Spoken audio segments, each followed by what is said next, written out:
M Brahma ವರುಣೇಂದ್ರ ರುದ್ರಮರುತಃ ಸ್ತುನ್ವಂತಿ ದಿವ್ಯೈಸ್ತವೈ ವೇದೈ ಸಾಂಗಪದಕ್ರಮೋಪನಿಷದೈರ್ಗಾಯಂತಿ ಯಂ ಸಾಮಗಾಃ ಧ್ಯಾನಾವಸ್ಥಿತತದ್ಗತೇನ ಮನಸಃ ಪಶ್ಯಂತಿ ಯಂ ಯೋಗಿನೋ ಯಸ್ಯಾಂತಮನ ವಿದುಃ ಸುರಾಸುರಗಣಾ ದೇವಾಯ ತಸ್ಮೈ ನಮಃ. ಪ್ರಾತಸ್ಮರಣೀಯ ಪೂಜ್ಯಪಾದ ಸದ್ಗುರುಗಳ ಚರಣಾರವಿಂದಗಳಲ್ಲಿ ಕ್ಷೇತ್ರಾದಿದೇವತೆ ಭಕ್ತ ಶಿರೋಮಣಿ ರಾಮಭಂಟನೆಂದೆಣಿಸಿ ಸಕಲ ಲೋಕದ ಕಂಟಕ ನಿವಾರಣೆಯಾದಂಥ ಆಂಜನೇಯನ ಶ್ರೀ ಚರಣಾರವಿಂದಗಳಲ್ಲಿ ನಮಸ್ಕಾರ ರೂಪ ಮಂಗಲಾಚರಣೆಯನ್ನು ಸಲ್ಲಿಸಿ ಕುಪ್ಪೆ ಭೀಮೇಶ್ವರರ ಜಾತ್ರಾ ನಿಮಿತ್ಸವದ ಈ ಮಹಾನ್ ಉತ್ಸವದ ಶತಮಾನ ಕಂಡ ಒಂದು ತೇರು ಪುಷ್ಪವೃಷ್ಟಿಯಿಂದ ಸಮರ್ಪಣೆಗೊಳ್ಳಲಿರುವಂಥ ಈ ಮಹಾನ್ ಜಾತ್ರೆಯ ದಿವ್ಯ ಸಾನ್ನಿಧ್ಯವನ್ನು ವಹಿಸಿದಂಥ ಪೂಜ್ಯಪಾದ ಶ್ರೀಮನ್ನಿರಂಜನ ಪ್ರಣವಸ್ವರೂಪಿ ಶ್ರೀಗಳವರ ಶ್ರೀಚರಣಾರವಿಂದಗಳಲ್ಲಿ ಇಷ್ಟೊತ್ತು ತನಕ ತೂರಾಡಿ ಹೊಡೆದಾರೆ ಅವರು. ಒಬ್ಬರಿಗೆ 3 ಮಂದಿ ಸ್ವಸ್ಥರಿದ್ರು. ಅತ್ತೆ ಬೆರಿಕೆ ಅವರು ಸ್ವಸ್ಥರಿಗೆ ಮುಂಜಾನೆ ಎದ್ದು ಕೂಡಲೇ ಚಹಾ ಕುಡಿದು ಹೊಲಕ್ಕೆ ಹೋಗ್ರಿವ, ಮೆಕ್ಕೆಜೋಳ ಮುರಿಯಾಕೆ ಬಂದತಿ, ನೀವೆಲ್ಲರೂ ಚಲೋ ತಂಗೆ ಸಾಲು ಹಿಡ್ದು ಮುರಿದು ದೌಡು ತೆನಿ ಮುರಿದು ಆಗಿ ಮಾಡ್ಕೊಂಡು ಬರೋಗಿ ಹೋಗ್ರಿ ಅಂಥೇಳಿ ಹರಿದವ್ರನ್ನ ಮೊದಲು ಕಳಿಸ್ತಿದ್ಲು. ನನ್ನಂಥದ್ದೊಂದು ಮುದುಕಿತ್ತು ಮನ್ಯಾಗ. ಆಕೆಗೇನು ಹೇಳ್ತಿದ್ಲು ಅಂತಂದರೆ, ಅಷ್ಟೂರಿಗೂ ಅಡುಗೆ ಮಾಡಿಕೊಂಡೆ ಅವ್ರಿಗೆ ಬುತ್ತಿ ತೊಗೊಂಡು ಹೊಲಕ್ಕೆ ಹೋಗಿ ಅಲ್ಲಿ ಏನಾರ ಉಳಿದಿದ್ದು ಅಂದ್ರೆ ಅವನ್ನ ನೋಡಿ ನೀವೊಂದು ಸಾಲು ಹಿಡಿದು ಮುರಿದು ಅವ್ರಿಗಿಂತ ಒಂದು ಶಿಂದಿ ಅಡಿಗೆ ಹೆಚ್ಚು ಮುರ್ಕೊಂಬರ್ಬೇಕು ನೋಡಿ ಹೋಗಂತೇಳಿ ಹಿಕ್ಕಟ್ಟು ಕಳಿಸ್ತಿದ್ಲು. ಹಂಗಾಗೈತೆ ನನಗೆ. ಘನಮಠದ ಅತ್ತಿ ಹರಿದ ಸ್ವಷ್ಟನ ಕಳಿಸಿದ್ಲು ಇಷ್ಟೊತ್ತಕ. ಅವ್ರು ಹರಿದವರು ಹೊಸ ಹೊಲ ತನಿ ಮುರಿದ್ರು. ನಾವು ಕಡೆ ಕಾಲಕ್ಕೆ ಹೋಗಿ ಅವ್ರು ಬಿಟ್ಟದ್ದನ್ನು ನೋಡ್ಬೇಕು, ಮತ್ತೊಂದು ಬುಟ್ಟಿ ಹೆಚ್ಚಿಗೆ ಮುರಿಬೇಕಂದ್ರೆ ನಾ ಇನ್ನೇನು ಮಾಡ್ಬೇಕಪ್ಪ ಅಂತಂದರೆ ಅವ್ರು ಮುರ್ಕೋತ ಮುಂದಕ್ಕೆ ಹೋಗ್ಯಾರ, ಅವ್ರು ಹಿಂದೆ ಬಿಟ್ಟದ್ದನ್ನು ತೊಗೊಂಡು ನಾನು ಉಡ್ಯಾಗ ಹಾಕೋಬೇಕು ಅಷ್ಟೇ, ಮತ್ತೆ ಇನ್ನೇನು ಮಾಡ್ಬೇಕಾಗೈತೆ ನಾ ಅದ್ರಾಗ. ಹಂಗಾಗ್ಯದ. ಮಾಂತಯ್ಯನವರು ವೈಷ್ಣವರು, ಅಪಗಳು ವಿದ್ವಾನ್ರು, ಮತ್ತು ಇವತ್ತು ಇಕ್ಕೋಬೇಕು ಬಂದಾಳು 3ನೇ ಸೊಸಿ. ಭಾಳ ಸಂತೋಷ ಆಗ್ತದೆ. ವಿದ್ವಾನ್ರ ಜೊತೆಗೆ ಸಭೆಯಲ್ಲಿ ಇರುವುದೇ ಒಂದು ಸಂತೋಷ.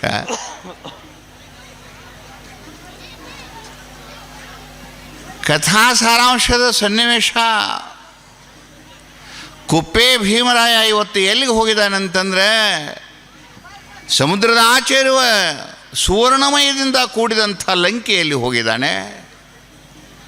ಸೀತೆ ಅನ್ವೇಷಣೆ ಮಾಡೋದು. ವೀರಪ್ಪ ಮೊಯ್ಲಿ ಅಂತೂ ಒಬ್ಬರು ಮಹಾನ್ ಕವಿಗಳಿದ್ದಾರೆ, ಇದಕ್ಕೆ ಸೀತಾನ್ವೇಷಣೆ ಅಂತ ಬರೆದಾರೆ. ಭಾಳ ಚಂದ ಗ್ರಂಥದ. ಏನು ಆ ಪುಣ್ಯಾತ್ಮನ ಕಾವ್ಯ ಲಹರಿಯಲ್ಲಿ ಸೀತಾನ್ವೇಷಣೆ ನೋಡಿದ್ರೆ ಅದು ಅದು ರಸಿಕರ ಮನವನ್ನು ಕಳೆದು ಬಿಡ್ತದೆ. ಆ ಸೀತಾನ್ವೇಷಣೆಯನ್ನು ಮಾಡ್ತಾ ಮಾಡ್ತಾ ಎಲ್ಲಿಗೆ ಬಂದ ಅಂತಂದರೆ, ಅವು ಇರ್ತಾವೆ ಅನುಕೂಲ ಇದ್ದಂಗೆ ಶೋಕವನ ಅಶೋಕವನ ಎರಡೂ ಕೂಡ ಇರ್ತಾವೆ. ಶೋಕವನ ಯಾರಿಗಪ್ಪ ಅಂತಂದರೆ ಕುಡಿದು ಬಂದು ಬಡಿಯವ್ರಿಗೆ. ಅಶೋಕವನ ಯಾರಿಗಪ್ಪ ಅಂತಂದರೆ ತುಡುಗಿಲಿ ಹೋಗಿ ಕೊಡವ್ರಿಗೆ. ಅವು ಎರಡೂ ಒಣ ಇರ್ತಾವೆ ಸಂಸಾರದೊಳಗೆ. ಅಶೋಕವನದಲ್ಲಿರುವಂಥ ಸೀತೆಯ ದೂರದರ್ಶನ ಹನುಮನಿಗಾದದ್ದನ್ನೇ ಅಪ್ಪಗಳು ಕಣ್ಣಿಗೆ ಕಟ್ಟುವಂಗೆ ಹೇಳಿದ್ರು. ಅದು ಗಮನಿಸು. ಇದು ಸುಂದರಕಾಂಡ. ರಾಮಾಯಣ ಎನ್ನುವಂಥ ಮಹಾನ್ ವೃಕ್ಷ 24,000 ರೆಂಬೆ ಟೊಂಗೆಗಳಿಂದ ಕೂಡಿದ ಫಲಭರಿತ ವೃಕ್ಷ. ಆ ವೃಕ್ಷದಲ್ಲಿ ಯಾವುದಾದ್ರೂ ಕಾಂಡ ಅಂದರೆ ಬಡ್ಡಿ, ನಮ್ಮ ಭಾಷಾದಾಗ, ನಮ್ಮ ರಾಯಚೂರು ಭಾಷಾದಾಗ ಕಾಂಡ ಇದರ ಅರ್ಥ ಏನಂದರೆ ಇದೈತಲ್ಲ, ಇದರ ಬಡ್ಡಿ, ಇದು ಕಾಂಡ, ಇವೆಲ್ಲ ಏನಪ್ಪ ಅಂದರೆ ಇವು ರೆಂಬೆಗಳು, ಇವೆಲ್ಲ ರೆಂಬೆ, ಇದು ಕಾಂಡ. ಈ ಕಾಂಡ ಭದ್ರ ಇದ್ದರೆ ಮ್ಯಾಲಿನ ಟೊಂಗೆಗಳು ನಿಲ್ತಾವೆ. ಕಾಂಡವೇ ಭದ್ರ ಇರಲಿಲ್ಲ ಅಂದರೆ ಟೊಂಗೆಗಳ ಗಾಳಿ ಹಾರಿ ಹೋಗ್ತಾವೆ. ಹಾಗೆ ಇದು ಸುಂದರ ಕಾಂಡ. ಸುಂದರ ಅನ್ನುವಂಥ ಅರ್ಥವನ್ನು ಮೊದಲನೇ ದಿವಸ ಅಪ್ಪಗಳು ಹೇಳಿ ಬಂದರೆ, ಸುಂದರ ಇದರ ಅರ್ಥ ಏನು ಅಂತಂದರೆ ಅದು ಹನುಮಂತನ ಸುಂದರ ಕಾಂಡ ಅಲ್ಲದು, ನಮ್ಮ ಬದುಕು ಸುಂದರವಾಗಿರುವುದು. ಸುಂದರಕಾಂಡ ಪಾರಾಯಣವನ್ನು ಯಾಕೆ ಮಾಡಬೇಕು, ಸುಂದರಕಾಂಡದ ಮಹತ್ವ ಏನು ಅನ್ನೋದು ಫಲಲಿಂಗದಲ್ಲಿ ಒಂಚೂರು ಹೇಳಿ ಬಂದಿದೆ. ಬೇಡಿದ ಇಷ್ಟಾರ್ಥವನ್ನೇ ಬದುಕಿನಲ್ಲಿ ಬರುವ ಹಾನಿ ದೋಷಗಳನ್ನು ತೆಗೆದು ನಮಗೆ ಒಂದಿಷ್ಟು ಏನಾದರೂ ಬದುಕಿನಲ್ಲಿ ಸುಖದ ಗಳಿಗೆಗಳನ್ನು ತಂದುಕೊಡುವಂಥ ಏಕಮೇವ ವಿಶ್ವಮಾನ್ಯ ವೇದಮಾನ್ಯವಾದಂಥ ಯಾವುದಾದ್ರೂ ಒಂದು ಗ್ರಂಥ ಇದ್ದರೆ ಅದು ಕುಪ್ಪೆ ಭೀಮರಾಯನ ಸುಂದರಕಾಂಡ ಅನ್ನೋದು ಗೊತ್ತಿರಬೇಕು. ಬದುಕು ಸುಂದರ ಆಗಬೇಕು. ಹನುಮನ ಬದುಕ ರಾಮನ ಬದುಕಲ್ಲದೋ. ನನ್ನ ಬದುಕು ಸುಂದರ ಆಗಬೇಕು, ನಿಮ್ಮ ಬದುಕು ಸುಂದರ ಆಗಬೇಕು. ಸುಂದರ ಆಗಬೇಕಾದ್ರೆ ಏನು ಮಾಡಬೇಕು ಅಂತ ಅನ್ನೋದನ್ನೇ ಹನುಮ ತೋರಿಸ್ಲಿಕ್ಕೆ ಹತ್ತಿದ್ದಾನೆ ನೋಡಿ. ಅದಕ್ಕೆ ನಾನಿವತ್ತು ಒಕ್ಕೂರಲಿನಿಂದ ಒಂದೇ ಮಾತನ್ನು ಹೇಳ್ತೇನೆ. ಯುವಕರಿದ್ದೀರಿ, ಮಕ್ಕಳಿದ್ದೀರಿ, ಪ್ರಬುದ್ಧರಿದ್ದೀರಿ, ರಾಜಕಾರಣಗಳಿದ್ದೀರಿ, ಉದ್ದಿಮೆದಾರರಿದ್ದೀರಿ, ನಿಮಗೆಲ್ಲ ಹನುಮನ ಒಂದೇ ಒಂದು ಸಂದೇಶ ಅಂದರೆ ಹಿಡಿದ ಕೆಲಸವನ್ನು ಬಿಡದೆ ಮಾಡುವ ಛಲ. ಏನಪ್ಪ ಬದುಕು ಸುಂದರ ಆಗಲಿಕ್ಕೆ? ಯಾವ ಕೆಲಸವನ್ನು ಹಿಡ್ದಿವಿ, ಯಾವ ಕೆಲಸದಲ್ಲಿ ನನ್ನ ಸಮಯವನ್ನು ನಾನು ಖರ್ಚು ಮಾಡಲಿಕ್ಕೆ ಹತ್ತಿದ್ದೇನೆ, ನನ್ನ ಶಕ್ತಿಯನ್ನು ಖರ್ಚು ಮಾಡಲಿಕ್ಕೆ ಹತ್ತಿದ್ದೇನೆ, ಆ ಕೆಲಸ ಬರುವ ಸಮಸ್ಯೆಗಳನ್ನು ಎದೆಗುಂದದೆ ನುಗ್ಗಿ ಸಾಹಸದಿಂದ, ಬುದ್ಧಿವಂತಿಕೆಯಿಂದ, ವೈಚಾರಿಕೆಯಿಂದ, ಕೆಲವೊಮ್ಮೆ ಬಲ್ಲವರಿಂದ ತಿಳಿದು, ಕೆಲವೊಮ್ಮೆ ಮಾಳ್ಪುರಂ ನೋಡಿ ಅದನ್ನು ತಿಳಿದು ಹಿಡಿದ ಕೆಲಸವನ್ನು ಯಶಸ್ವಿಗೊಳಿಸುವುದೇ ಈ ಸುಂದರಕಾಂಡದ ಗರ್ಭವಲ್ಲದೆ ಮತ್ತಾವ ಸಂದೇಶವೂ ಅದರಲ್ಲಿ ಇಲ್ಲ. ಹಿಡಿದ ಕೆಲಸವನ್ನು ಮಾಡೋದು, ಬಿಡದ ಅತಿ ಛಲವನು ಶ್ರೀಮಣ್ಣಜಿಗೊಂಡ್ರು. ಛಲ ಅಂದರೆ ಗಟ್ಟಿತನ. ಛಲ ಅಂದರೆ ಪ್ರಾಣ ಹೋದ್ರೂ ಕೂಡ, ರನ್ನನ ಗದಾಯುದ್ಧದಲ್ಲಿ ಭಾಳ ಚೆನ್ನಾಗಿ ಬರೀತಾನೆ, ಛಲಕ್ಕಿರಿವೇನಲ್ಲ. ಎಲ್ಲಿ ಇವು ಚಿಲ್ಕಾರ ಇವರು ಎಲ್ಲರು ಬಾಲಾಡೋರು ಮುಂದೆ ಬರೆಯಪ್ಪ. ಛಲಕ್ಕಿರಿವೇನಲ್ಲದೆ ನೆಲಕ್ಕಿರಿವೇನೆ, ರನ್ನನ ಗದಾಯುದ್ಧದ ಮಾತು. ಏನೋ ಒಂದು ಸುಂದರವಾದ ಮಾತು ಹೇಳ್ತಾನೆ. ಈಗಾದರೂ ಸಂಧಾನ ಮಾಡಿಕೊಳ್ಳೋ, 101 ಜನ ಎಲ್ಲ ಸತ್ತು ಹೋದರು, ನಿನ್ನ ಸಲವಾಗಿ ಆಗುವಂಥ ಈ ಅನಾಹುತವನ್ನು ನೋಡಿ ಈಗಾದರೂ ಸಂಧಾನ ಮಾಡಿಕೊಳ್ಳೋ, ಈಗಾದರೂ ನಿನ್ನನ್ನು ನಾನು ಬದುಕಿನಲ್ಲಿ ಉಳಿಸ್ತೇನೆ ಅಂಥೇಳಿ ಭೀಷ್ಮ ಹೇಳಿದಾಗ, ಅಜ ಛಲಕ್ಕಿರಿವೇನಲ್ಲದೆ ಅಂದರೆ ಹಿಡಿದ ಹಠಕ್ಕಾಗಿ ಯುದ್ಧ ಮಾಡುತ್ತೇನಲ್ಲದೆ ಈ ಹಾಳು ನೆಲಕ್ಕಿರಿವೇನೆ. ಎಂಥ ಮಾತನ್ನು ಮಾತಾಡ್ತಾನೆ ರಣ್ಣ. ಛಲಬೇಕು ಶರಣಂಗೆ. ಏನದು ಮುಂದಿಂದು? ಅವರು ಬರಲೆಂದು ಛಲ. ವಿದ್ಯಾರ್ಥಿಗಳಿದ್ದೀರಾ? ಛಲದಿಂದ ಅಧ್ಯಯನ ಮಾಡಿ. ಯುವಕರಿದ್ದೀರಾ? ಹಿಡಿದ ಕ್ಷೇತ್ರದಲ್ಲಿ ಹನುಮನ ಬಲವನ್ನು ಪಡೆದು ದುಡಿಬೇಕು. ಗೃಹಸ್ಥಾಶ್ರಮದಲ್ಲಿ ಗಂಡ ಹೆಂಡತಿಯರಾಗಿ ನಾವು ಪಾದಾರ್ಪಣೆ ಮಾಡಿದ್ದೇವಾ? ಇರುವ ಹೆಂಡತಿ, ಇರುವ ಥರದ ಗಂಡ, ಇರುವ ಥರದ ವ್ಯವಸ್ಥೆ, ಇರುವ ಪರಿಕರವನ್ನು ಸುಂದರಗೊಳಿಸು. ಅದು ಛಲವೇ. ಛಲಕ್ಕೆ ಉದಾಹರಣೆ ಹನುಮ. ಆ ಹನುಮನಿಗೆ ಬಹಳ ಸುಂದರವಾದ ಹೋಲಿಕೆ ಕೊಟ್ಟದ್ದು ಮಂಗ. ನೋಡಿ, ಯಾವುದೇ ರವಿವರ್ಮನ ಕುಂಚದಲ್ಲಿ ಸೃಷ್ಟಿಸಿದಂಥ ದೇವೇಂದ್ರನ ಅಥವಾ ರಂಭೆಯ ಊರ್ವಶಿಯ ಅಥವಾ ಇನ್ನಾವುದೋ ದೇವತೆ ಚತುರ್ಮುಖ ಬ್ರಹ್ಮಣ ಹೋಲಿಕೆ ಅನ್ನೋದಕ್ಕೆ ಕವಿ ಕೊಟ್ಟಿಲ್ಲ.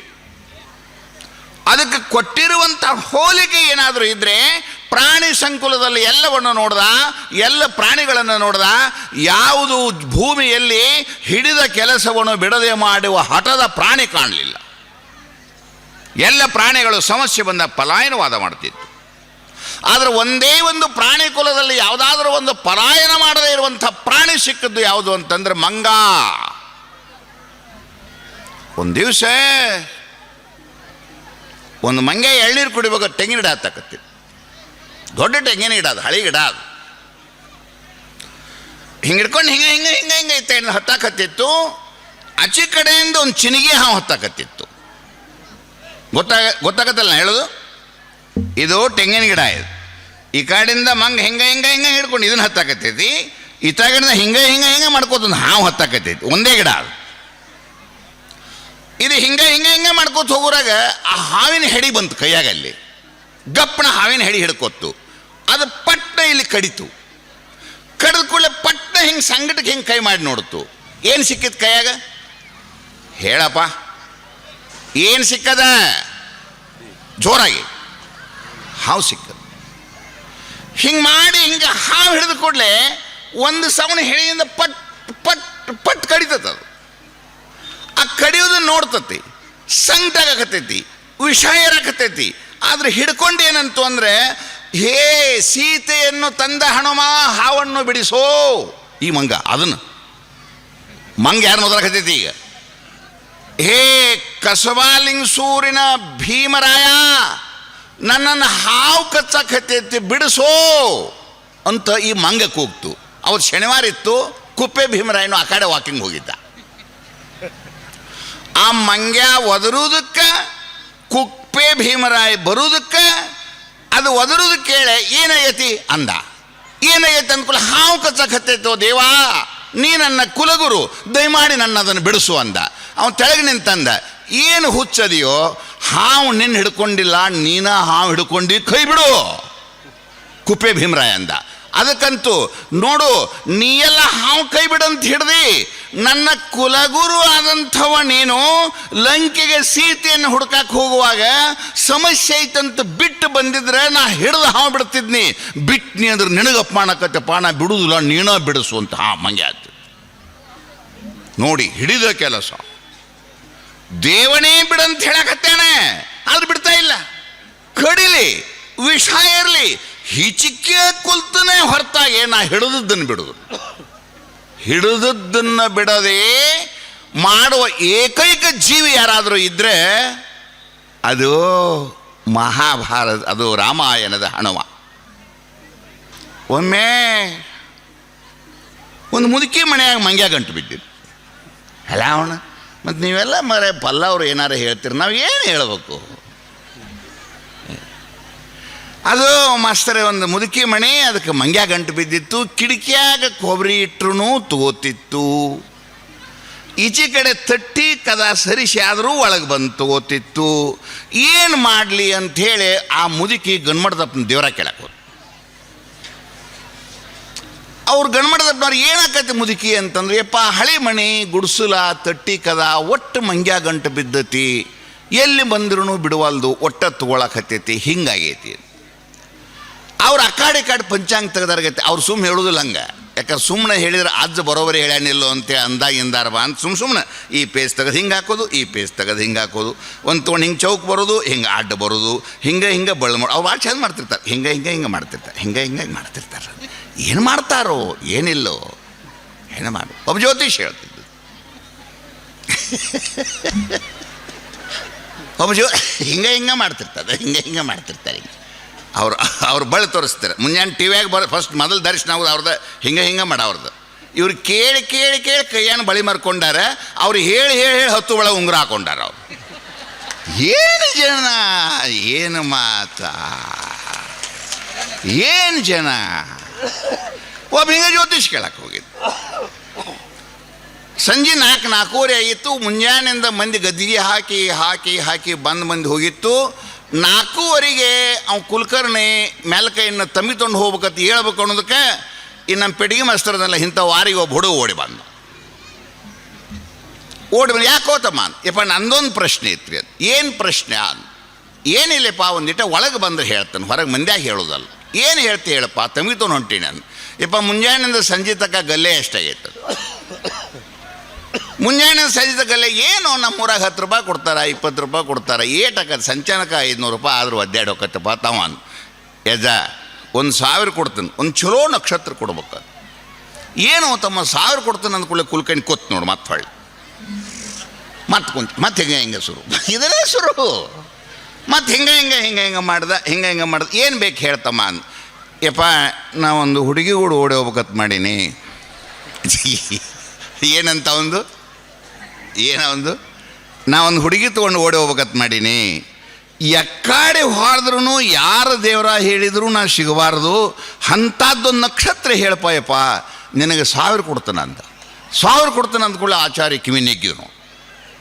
1000 ಕೊಡ್ತಾನೆ ಅಂದ್ಕೊಳ್ಳಿ 2-3 ಸಲ ಪಂಚಾಂಗ ಹಿಂಗೆ ಮಾಡಿಕೆಸ್ತಮ್ಮ 5:45 ಈಗ 5:30 ಆತು. ನಾನು ತಮ್ಮಿಕೊಂಡು ಹೋಗ್ಕಣ 6:60 ತಕ್ಕ ನನಗಟ್ಟು ಇನ್ನು ರೆಸ್ಟ್ ಬೇಕಾಕತಿ. 5:45 ಹುಡುಗಿ ತೊಗೊಂಡು ಹೋಗ. ನಾ ಅಲ್ಲ ನಮ್ಮ ಅಪ್ಪನಂಥ ಪಂಡಿತ ಹುಡುಕಾಕೆ ಬಂದ್ರೂ ಹುಡುಗಿ ಸಿಗೋದಿಲ್ಲ, ಹೋಗಣಿ ಅಂತ. ಯಪ್ಪ ತಮ್ಮಿತನ ಹೋಗ್ಕಿರಣೀಗ ಅಂದ. ಈ ಸದ್ಯಕ್ಕೆ ಹೊಂಟಿನಪ್ಪ ಸಾಕಾಗೈತೆ ನನಗಂದ. ನಡ್ರಿಪ್ಪ ಅಂತೇಳಿ 1000 ರೂಪಾಯಿ ತೊಗೊಂಡು ಕೂಡಲೇ ಅವ್ನು ನಡಿನ ತಿರ್ಕೊಂಡು ತಮ್ಮಿ ತೊಗೊಂಡು ಹೋದ. ಇವು ಅವನ ಮಗಳನ್ನ ತೊಗೊಂಡು ಕಡಕ್ಕಾಗಬಾರ್ದು. ಏನಿದು ಅದಕ್ಕೆ ನಾನು ಜ್ಯೋತಿಷ್ ಹೇಳಬೇಡ್ರಿ ಅತ್ತನ್ನ ಯಾರಿಗೂ. ಇವರು ಅವ್ರಿಗೆ ಬರ್ತಾರೆ, ಇವರು ತೊಗೊಂಡು ಕಡಕ ಏನು ತೊಗೊಂಡು ಏನು ಮಾಡ. ಜ್ಯೋತಿಷ್ ಹೇಳಿದ್ರೆ ಸುಖ ಆಗತ್ತೆ ಏನದು? ದೇವ್ರ ಕೇಳಿದ್ರೆ ಸುಖ ಆಗತ್ತೆ ಏನದು? ದೇವ್ರ ಕೇಳಬೇಡ, ದುಡಿ, ಹಿಡಿದ ಕೆಲಸವನು ದುಡಿ. ಹನುಮ ಕೊಡುವುದು ದುಡಿಮೆಯ ಸಂದೇಶ, ಹನುಮ ಕೊಡುವುದು ಸಾಹಸದ ಸಂದೇಶ. ಅವು ಭಾಳ ಚಂದ.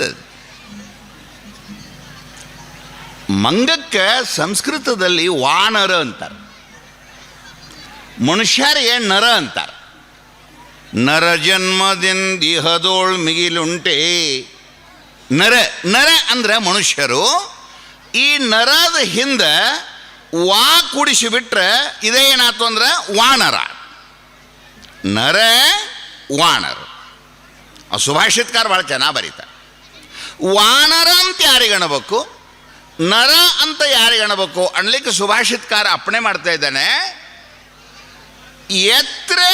ಯತ್ರ ಮನಂ ಗಚ್ಚಂತಿ ತತ್ರ ಗಚ್ಚಂತಿ ವಾನರ. ವಾನರ ಅಂತಂದ್ರೆ ಯಾರಿಗಣಬೇಕಂದ್ರೆ ಯತ್ರ ವೇರ್ ಎಲ್ಲಿ ಮನಸ್ಸು ಹೋಗುತ್ತದೆಯೋ ಅಲ್ಲಿ ಜಿಗಿದು ಹೋಗೋರಿಗೆ ಏನಬೇಕು? ವಾನರ. ಹಂಗಾರೆ ನರ ಅಂತ ಯಾರಿಗೆ ಅನ್ಬೇಕು ಅನ್ಲಿಕ್ಕೆ ಭಾಳ ಚೆನ್ನಾಗಿ ಬರೀತಾನೆ. ಯತ್ರ ಶ್ರುತಂ ಗಚ್ಚಂತಿ, ಎಲ್ಲಿ ಶ್ರುತಿಯು ಹೋಗುತ್ತದೆಯೋ, ಯಾವುದನ್ನು ವೇದವು ಮಾಡು ಎಂದು ಹೇಳಿದೆಯೋ, ಯಾವುದು ವೇದ ವಂದಿತನಿದೆಯೋ ಅದನ್ನು ಮಾಡುವವರಿಗೆ ನರ ಎಂದು ಕರೆಯಬೇಕು ಅಂತ ಹೇಳಿ ಬರೆದ. ನೋಡಿ, ನರ ಮತ್ತು ವಾನರರೇ ವ್ಯತ್ಯಾಸ ತೋರಿಸ್ತಾ ಇದ್ದೇನೆ. ವಾನರ ಅಂದ್ರೇನು? ಮನಸ್ಸಿಗೆ ಬಂದಂಗೆ ಮಾಡೋದು. ನರ ಅಂದ್ರೇನು? ನ್ಯಾಯಪರವಾಗಿ ಮಾಡೋದು. ನ್ಯಾಯಪರವಾಗಿ ಬದುಕುವವರಿಗೆ ನರ ಅನ್ನಬೇಕು, ಮನಸ್ಸಿಗೆ ಬಂದಂತ ಮಾಡೋರಿಗೆ ಮಂಗಣಬೇಕು ಅಂತ ಹೇಳಿ ಸುಭಾಷಿತಕಾರ ಅಪ್ಪಣೆ ಮಾಡಿದ್ದಾರೆ. ಹನುಮ ಮಂಗನ ಜಾತಿಗೆ ಸೇರಿದ ರೂಪಕ ಇದೆ. ಹನುಮನ ವಿಶೇಷಾಂಶ ಏನು ಅಂತಂದರೆ ಭಾಳ ಚೆನ್ನಾಗಿ, ಮನವೆಂಬ ಮರ್ಕಟನ ತಾಳಲಾರೇನೋ ದೇವಾ ಎಣಿಸಿದರ ಚಪಲ ಚೇಷ್ಟೆಗಳನ್ನೇ ವರ್ಣಿಸರಿ. ಅವ ಹೆಂಗೆ ಬರಿತಾನೆ? ಮನವೆಂಬ ಮರ್ಕಟನ ತಾಳಲಾರೇನೋ ದೇವಾ.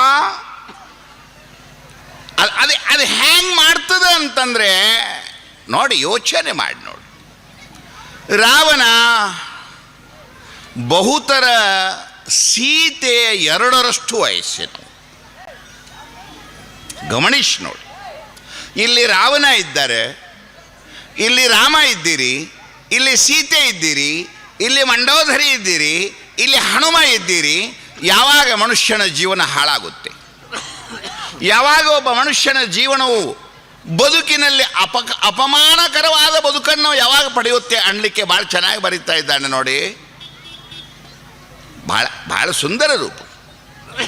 ಮನವೆಂಬ ಮರ್ಕಟನು, ಮರ್ಕಟ ಅನ್ನೋದು ಹೊರಗದಂತ ತಿಳ್ಕೊಬೇಡ, ಮರ್ಕಟ ಅನ್ನೋದು ಗಿಡದಲ್ಲದಂತ ತಿಳ್ಕೊಬೇಡ. ನಿನ್ನ ದೇಹವೆಂಬ ಗಿಡದಲ್ಲಿ ಮನವೆಂಬ ಮರ್ಕಟ ಅಂತಃಕರಣದಲ್ಲಿ ಕೂತದೆ. ಆ ಮರ್ಕಟನನ್ನು ಹನುಮನನ್ನಾಗಿ ಬದಲಾಯಿಸಿದೆ ಅಂತಂದರೆ ನೀನು ಭಕ್ತನಾಗಿ ನಿಲ್ತಿ, ನೀನು ಲೋಕವಿಖ್ಯಾತನಾಗಿ ನಿಲ್ತಿ. ಅಲ್ಲಿರುವ ಮರ್ಕಟನನ್ನು ಮಂಗನಾಗಿ ಬದಲಾಯಿಸಿದೆ ಅಂತಂದರೆ ಲೋಕದೊಳಗೆ ನೀನು ಅಪಮಾನಕರವಾಗಿ ಬದುಕ್ತೀಯೋ. ಆ ಮನವೆಂಬ ಮರ್ಕಟನನ್ನು ಹನುಮನನ್ನಾಗಿ ಬದಲಾಯಿಸುವುದೇ ಕುಪ್ಪೆ ಭೀಮರಾಯನ ಪುರಾಣದ ಉದ್ದೇಶವಾಗಿದೆ.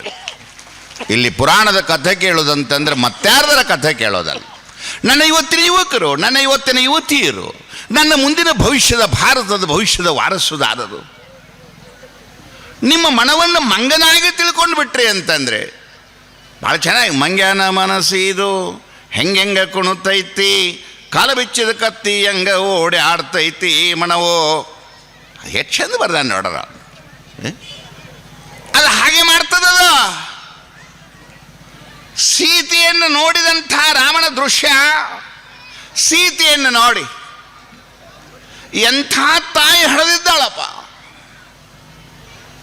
ಸ್ವತಃ ಅಗ್ನಿ ದೇವತೆಯೇ ಈಕೆ ಮುಖದಲ್ಲಿ ಕುಣಿತಾ ಇದ್ದಾಳೆ. ಇಂಥ ತಾಯಿ ಭಾರತದಲ್ಲಿ ಹುಟ್ಟಿದ್ದೇ ನನ್ನ ಭಾಗ್ಯ ಅಂತ ತಿಳ್ಕೊಂಡು ಚಕ್ರಾಧಿಪತಿ ನವಗ್ರಹಗಳನ್ನು ಕಾಲಿನಲ್ಲಿಟ್ಟವ, ಶಿವಲೋಕವನ್ನು ಎತ್ತಿ ತಂದವ, ಚತುರ್ಮುಖ ಬ್ರಹ್ಮನಿಂದ ವರ ಪಡೆದವ, ದೇವತೆಗಳನ್ನೇ ಮಿಗಿಲಾರಿಸಿದವ ಒಂದು ಸಣ್ಣ ಹುಡುಗಿಯನ್ನು ನೋಡಿ, ಸುಮ್ಮನೆ ಒಂದು ಹುಡುಗಿ ಏನು ವೈಭವ ಮಾಡಿವೆ ಅಂತಂದರೆ ಅದೇನು ಆಕೇನು ಭಾಳ ದೊಡ್ಡ ಇದಲ್ಲದು. ಸುಮ್ಮನೆ ನೋಡಿದ ಕಣ್ಣಿನಲ್ಲಿ ಕಾಮದ ಕಸ ಬಂತು. ಕಸದ ಕಣ್ಣಿನಿಂದ ನೋಡ್ದ ಮಗಳ ವಾರಿಗೆಯಲ್ಲಿರುವಂಥ ಹುಡುಗಿಯನ್ನು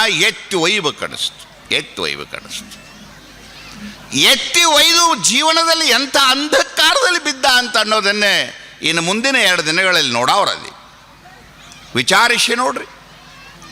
ಯಾವ ಹೆಂಡತಿ ಆದರೆ ಏನು, ಯಾವ ಗಂಡ ಆದರೆ ಏನು, ಯಾವ ಮಕ್ಕಳಾದ್ರೆ ಏನು, ಯಾವ ಊರಾದ್ರೆ ಏನು, ಯಾರು ಈ ಲೋಕದೊಳಗೆ ಏನಪ್ಪ ಏನು ರಾಮ ಅದೇನೋ ಸೇತು ಬಂಧವನ್ನು ಕಟ್ಟಿ ರಾಮೇಶ್ವರದಿಂದ ಶ್ರೀಲಂಕೆಗೆ ಹೋಗುವಂಥ ಆ ಸಮುದ್ರದಲ್ಲಿ ಇವತ್ತಿಗೂ ಕೂಡ ಸಿಗ್ತದೆ ನೀವು ನೋಡಲಿಕ್ಕೆ. ಆ ಸೇತು ಬಂಧವನ್ನು ಕಟ್ಟಿ ಶ್ರೀಲಂಕೆಗೆ ಹೋಗಿ ಈ ಪುಣ್ಯಾತ್ಮನ ಅಲ್ಲಿ ಕಳಿಸಿ ಇದನ್ನೆಲ್ಲ ರೆಡಿ ಮಾಡಿ ಅವನು ಕೊಂದು ಈಕಿನ ತಂದು ಇಷ್ಟು ಅರಮನೆಯೊಳಗೆ ಇಟ್ಕೊಂಡ್ರೆ ಏನು ಹೋಗೋ ಮುಂದೆ ಇಬ್ಬರು ಕೂಡ ದೇಹವನ್ನು ಬಿಟ್ಟು ಕೈಲಾಸಕ್ಕೇನು ಜೋಡಾಗಿ ಹೋಗ್ಯಾರೇನು? ಏನಿದು? ಯಾರು ಈ ಲೋಕದೊಳಗೆ ವಿಚಾರ ಮಾಡಿ ನೋಡಿ. ದಶರಥನಿಗೆ 4 ಮಂದಿ ಮಕ್ಕಳು. ಭಾಳ ಚೆನ್ನಾಗಿ ಬರೀತಾರೆ ನಿಜಗುಂಡ್ರು. ಕಂಡು ಕೇಳಿ ಮತ್ತೆ ಮೋಹಿಪರೇ ಬಲ್ಲವರು. ಲೋಕದಲ್ಲಿ ಬಲ್ಲವರು ಅಂತಿರ್ತಾರೆ. ಬಲ್ಲವರು ಯೋಚನೆ ಮಾಡಬೇಕು. ಮನೆಯಲ್ಲಿ ಹಿರಿಯರಾದವರು ಯೋಚನೆ ಮಾಡಬೇಕು. ನಾನು ಯೋಚಿಸಿ ಬದುಕ್ತಾ ಇದ್ದೆ ಅಂದರೆ ನನ್ನ ಮಗ ಯೋಚಿಸಿ ಬದುಕ್ತಾನೆ, ನನ್ನ ಮಗ ಯೋಚಿಸಿ ಬದುಕಿದರೆ ನನ್ನ ಮೊಮ್ಮಕ್ಕಳು ಯೋಚಿಸಿ ಬದುಕ್ತಾರೆ. ನಾನೇ ಯೋಚನೆ ಇಲ್ಲದೆ ಮಂಗನಂತೆ ಕುಣಿದ್ನಂತಂದ್ರೆ ಮನೆಯ ಗತಿ ಏನು, ಊರಿನ ಗತಿ ಏನು, ದೇಶದ ಗತಿ ಏನು? ಯೋಚನೆ ಮಾಡಿ. ಒಂದೂರಾಗೆ ಒಬ್ಬ ಮಂಟಂದೊಳಗೆ ಒಬ್ಬ ಹುಡುಗ ಕುಡಿತಿದ್ದ. ಅವ ಕುಡುಕ ಸಾಲಾಗ ಕಲ್ಕೊಂಡ್ಬಿಟ್ಟಿದ್ದ. ಆ ಕುಡಿಯೋ ಸಲುವಾಗಿ ಆ ಹುಡುಗನಿಗೆ ಅವರಪ್ಪ ನಮ್ಮ ಹುಡುಗ ನಮ್ಮ ಮಾತು ಕೇಳೋದಿಲ್ರಿ, ಬಟ್ ನೀವು ವಾರಿಗ್ಯಾರು, ನೀವು ಒಂದು ಸ್ವಲ್ಪ ಹೇಳಿ ಕುಡಿದು ಬಿಡಿಸ್ರಪ್ಪ ಅಂಥೇಳಿ ಗೆಳೆಯರಿಗೆ ಹೇಳಿದರು. ನಿಮ್ಮಪ್ಪ ಕುಡಿದು ಬಿಡನ್ನಕತ್ತೇನೋ, ನೀನು ಹಂಗೆ ಕುಡಿಬೇಡ ಅಂತ ಅವ್ರು ಅವ್ರು ಹೇಳಿದ ಕೂಡಲೇ ಅವ್ರು ಹಂಗೆ ಹೇಳ್ಕೊತ್ಕೊಂಡ್ರು. ಹಳೆ ಕಾಲದ ಮಂದಿ ಸುಮ್ಮನೆ ನಡ್ರಿ ಹೋಗೋಣ ಅಂತ ಅವರು ಕುಡಿಯಕ್ಕೆ ಹೋಗೋರು, ಬುದ್ಧಿ ಹೇಳಕ್ಕೆ ಬಂದವರು. ಗೆಳೆಯರಿಗೆ ಹೇಳೋದಾತು, ಶಾಲೆ ಮಾಸ್ತರ್ಗಳಿಗೆ ಹೇಳೋದಾತು. ಕಡೆಗೆ ಅವರಪ್ಪ ಗಣಮಡದಪ್ಪ ಅಂತೇಳಿ ಬಾತ ಯಪ್ಪ ಊರಿಗೆ ರಾವ ದೇವರು, ಮಗ ಅಂತೂ ಕುಡ್ದು ಹಾಳಾಗತ್ತೆ. ಮತ್ತು ಇನ್ನು ಹಿಂಗೆ ಕುಡ್ದ ಅಂತಂದರೆ ನಾವು ಏನೇ ಕುಡಿಬೇಕಾಗತ್ತೆ. ಮತ್ತು ಒಂದು ಮಾತನ್ನೇ ಕರೆಸಿ ಹೇಳ್ತಿದ್ರೆ ನಾನು ಇವತ್ತು ಮಠದಾಗ ಇರ್ತೇನೆ, ಇಲ್ಲಾಂದ್ರೆ ಹೋಗಿ ಎಲ್ಲ ಎಣ್ಣೆ ತಗೋತಾನೆ ನೋಡಂತ ಮುದುಕಿ ಬಂದ ಅಂತ. ಇವರಿಗೂ ಕೂತಿಗೆ ಬಂತು. ಊರನವರೆಲ್ಲ ಹೇಳಿಬಿಟ್ಟಾರೋ, ತಮ್ಮ ಬಿಡವಲ್ಲ, ಮತ್ತು ಇನ್ನೇನು ಮಾಡೋದು, ಮತ್ತು ಇನ್ನು ಕಡೀರಪ್ಪ, ಮತ್ತು ನೀವು ಹಿಂಗೆ ಅಂತೀರ ಅಂದಿಂದ ಒಂದು ಮಾತು ನಾವು ನೀವು ಕೂಡ ಹೇಳೋನು, ಮನೆಗೆ ಬರ್ತೀನಿ ನಡಿ ಅಂಥೇಳಿ ಅಪ್ಪಗಳು ಅವರು ಕೂಡ ಮನೆಗೆ ಹೋದರು. ಮನೆಗೆ ಹೋಗಿ ಆ ಹುಡುಗ ಬಂದ ಕೂಡಲೇ ಆ ಹುಡುಗ ಅಪ್ಪಗಳು ಅಂದ್ರೆ, ನೋಡಪ್ಪ ಜಗತ್ತು ನನ್ನನ್ನು ಗನ್ಮಡ್ದಪ್ಪ ಅಂತಂದರೆ ನನ್ನನ್ನು ಭಾಳ ಗೌರವದಿಂದ ಮಾಡ್ಕೊಂಡು ಈ ಊರೊಳಗೆ ಇಟ್ಕೊಂಡಿರಿಪ್ಪ, ಮತ್ತು ನನಗೂ ಕೂತಿಗೆ ಬಂದತಿ, ನಿಮ್ಮಪ್ಪ ನಿಮ್ಮವ್ವ ಮಠದ ಭಕ್ತರು, ಮತ್ತು ದಯಮಾಡಿ ನೀನು ಇದೊಂದು ಸಲ ನನ್ನ ಮಾತಿಗೆ ನೀ ಮಾತು ಕೊಟ್ಟೆ, ಇದನ್ನು ಕುಡಿದು ಬಿಟ್ಟಿಪ್ಪ ಅಂತಂದರೆ ನೋಡಪ್ಪ ಇದೊಂದು ನನಗೆ ದೊಡ್ಡದೊಂದು ಗೌರವ ಕೊಟ್ಟಂಗೆ ಆಕತಿಪ್ಪ, ನೀ ಹೆಂಗಾರು ಮಾಡಿ ಕುಡಿದು ಬಿಡ್ಬೇಕು ಅಂತ ಇವ್ರು ಅವಂಗಂತ. ಆ ಹುಡುಗ ಬರು ಮುಂದೆ ಕುಡಿದ ರಾತ್ರಿ ಬೇಕಂಥೇಳಿ ಒಂದು ಬಾಟ್ಲಿ ಕಿಸ್ದಾಗ ಇಟ್ಕೊಂಡು ಬೈದು.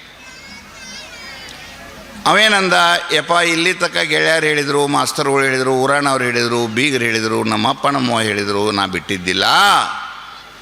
ಯಾವಾಗ ಇದು ನಿಮ್ಮ ಕಿವಿಮಠ ಸುದ್ದಿ ಬತ್ತು ಅಂತಂದ್ರೆ ನಿಮಗಿಂತ ಹೆಚ್ಚಿನ ದೇವರು ಲೋಕದೊಳಗಿಲ್ಲ.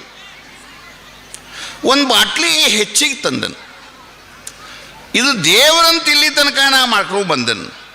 ನಿಮ್ಮ ಮಾತು ಕೇಳಿ ಇದನ್ನು ಒಗದ್ನಿ ಅಂತಂದ್ರೆ ಬಬಲಾದಿ ಸದಾಶಿವಗೆ ಅಪಮಾನ ಮಾಡಿದಂಗೆ ಆಕತ್ತೆ.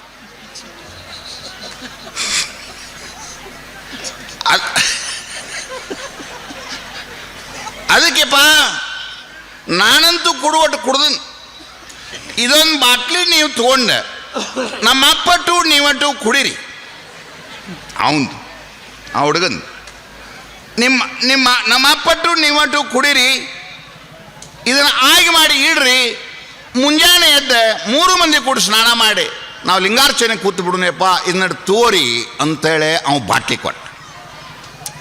ಅಪ್ಪಗಳಿಗೆ ಏನು ಅನಿಸ್ತಿ ಅಂದ್ರೆ, ಹುಡುಗ ಒಬ್ಬ ಬಿಡ್ತಾನಂದ್ರೆ ಚಿಂತಿಲ್ಲ, ಕಡಿಗೆ ಇಲ್ಲಿ 4 ಮಂದಿ ಯಾರು ನೋಡಿಲ್ಲ ಬಿಟ್ಟಿಲ್ಲ, ಇವತ್ತು ಕುಡಿದು ಇದ ಮನ್ಯಾಗ ಲಿಂಗಾರ್ಚನೆ ಮಾಡ್ಕೊಂಡ್ರೆ ಅಂತೇಳಿ ಆ ಅರ್ಧ ಬಾಟ್ಲಾಗ ಅವಾರ್ಧ ಹಾಕ್ಕೊಂಡು ಅವ್ರಟ್ಟು ಕುಡಿದ್ರು. ಅವಂತೂ ನಿಶೇಣ ಆಗಿತ್ತು, ಅವ ಮಣಗಿದ. ಇವರು ಕುಡಿದು ವಾಟಗ ಇಡೂರಾಗ ಎಂದೆಂದೂ ಹತ್ತದ ನಿದ್ದೆ ಇವ್ರಿಗೆ ಹತ್ತದು, ಹತ್ತಂಗದು.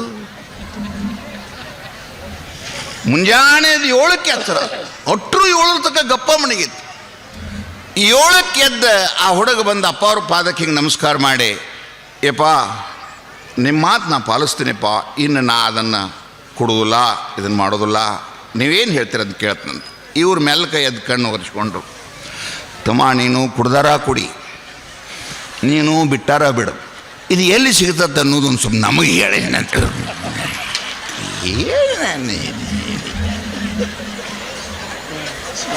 ಮತ್ತು ಅವ್ರು ಬಂದ ಹುಷಾರು, ನೀವು ಅಂಥವ್ರ ಬರ್ತಾರಿನ್ನ. ಇವು ಯಾವುದು ನಿನಗೆ ಹೇಳ್ತೀನಿ ತಮ್ಮ, ಇದರಂಥ ಬ್ರಹ್ಮಾನಂದ ಜಗದೊಳಗಿಲ್ಲಪ್ಪ, ಮಂದಿ ಮುಂದೆ ಹೇಳಬೇಡ, ಇದು ಎಲ್ಲಿ ಸಿಗ್ತದೆ ಅನ್ನೋದು ಇದಕ್ಕೆ ಅಡ್ರೆಸ್ ಕೊಟ್ಟು ಬಿಡು, ಈತ ನಿನ್ನ ಕೂಡ ನಾವು ನಮ್ಮ ಕೂಡ ಅಂತ. ಅವ್ರು ಯಾರು ಹೇಳೋರು, ಯಾರು ಕಂಡು ಕೇಳಿ ಮತ್ತೆ ಮೋಹಿಪರೆ ಬಲ್ಲವರು ಈ ಭೂಮಂಡಲದ ಭೋಗ ಪೂಗವನು ಅತಿಗಳಿಯದೆ. ಯಾರಪ್ಪ ಲೋಕದೊಳಗೆ? ಯಾವ ಸೀತಾರಾಮನಿಂದ ಬಂದ್ರೇನು, ಯಾವ ರಾಮ ಯಾರು ಕೂಡ ಯುದ್ಧ ಮಾಡಿದರೇನು, 100 ಮಕ್ಕಳು. ನಿನ್ನಪ್ಪ ಅವ್ರೊಂದು ಕಥೆ ಹೇಳಿದ್ದಾರೆ, ಸಾಗರದ ಕಥೆಯಲ್ಲಿ ಸಗರನ ಕಥೆ. ಸಗರ ಎಂಬ ಹೆಸರಿನವನು ಆ ನೀರಿಗೆ ಇರಲು ಅನುಕೂಲ ಮಾಡಿರೋಣದರಿಂದ ಅದಕ್ಕೆ ಸಾಗರ ಎಂಬ ಹೆಸರು ಬಂದದ್ದು. ಸಾಗರ ಅಂತಾರಲ್ರಿ ಅವ್ರು, ಸಗರ ಚಕ್ರವರ್ತಿಯಿಂದ ಬಂದ ಕಥೆ ಅದು. ಗಮನಿಸು, ಯಾರೀ ಲೋಕದೊಳಗೆ? ದಶರಥನಿಗೆ 4 ಮಂದಿ ಮಕ್ಕಳಿದ್ರು.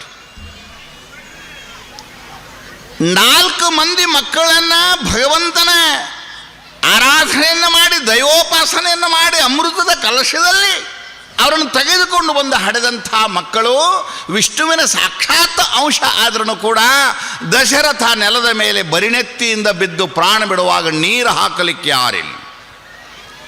ಯಾರದಾರ? ಯಾರು? 101 ಮಕ್ಕಳನ್ನು ಹಡೆದದ್ದ ಮಹಾಭಾರತದಲ್ಲೊಬ್ಬ ಮನುಷ್ಯ. 101 ಮಕ್ಕಳು ಕೊರಗಿ ಯುದ್ಧ ಭೂಮಿಯಲ್ಲಿ ರಕ್ತವನ್ನು ಕಾರಿ ಸಾಯುವಾಗ ಮುದುಕನಾದಂಥ ತಂದೆ ಕುರುಡನಾಗಿದ್ದುಕೊಂಡು ಕಣ್ಣೀರು ಸುರಿಸಿದನೇ ಹೊರತು ಮಕ್ಕಳೊಂದಿಗೆ ತಂದೆ ಸಾಯಲಿಲ್ಲ. ಏನು ತಂದೆಗೂಡು ಮಕ್ಕಳು ಸತ್ತಾರೆ, ಮಕ್ಕಳಿಗೂಡು ತಂದೆ ಸತ್ತಾನೆ, ಹೆಂಡತಿಗೂಡು ಗಂಡ ಸತ್ತಾನೆ, ಗಂಡನಿಗೂಡು ಹೆಂಡತಿ ಸತ್ತಾಳ. ಯಾರೋ ಯಾಕೋ ಈ ದುಷ್ಟತನ, ಯಾಕೋ ಈ ಕಪಿತನ? ಗಮನಿಸಿ ನೋಡಿ ಇತಿಹಾಸವನ್ನೇ. ಇದೇ ಕಥೆಯಲ್ಲಿ ಅಪ್ಪ ಅವ್ರು ಹೇಳ್ಕೊಂಡು ಬಂದು ರಾಮ ಮತ್ತು ಸುಗ್ರೀವನ ಸಖ್ಯ.